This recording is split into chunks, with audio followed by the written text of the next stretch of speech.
Exactly. And I think, one of the reasons, especially in modernity, although this trend in thought has a long history, one of the reasons that metaphysics tends to get a bad rap, I think, is because it's not empirically accessible. Like we can have, in some sense, whatever metaphysics we like, and the predictions come out the same, and there's no direct way of doing an experiment to determine whether one metaphysical framework is correct and whether another one is wrong. And yeah, and it does come down to a kind of pragmatism, like, oh well, physicalism is just basically, the point of view that metaphysics is not necessary in order to explain the world, or at the very least to describe and predict the world.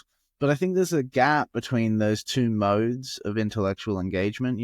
Explanation seeks to eliminate mystery, whereas description and prediction just aim to give us an adequate account to get by. And I think the fundamental intellectual impulse is towards explanation. We happen to like description and prediction. Like you said, they're very useful, very useful. And also, they're sort of accessible. Like we can do that. It's easy enough. Not that physics is easy, but it's actually doable in that sense, and we can turn that into things that measurably increase the quality of life. Whereas, there's this thought about metaphysics that it's kind of off in the clouds, armchair philosophizing about what might as well be nothing, I think, is the usual thought.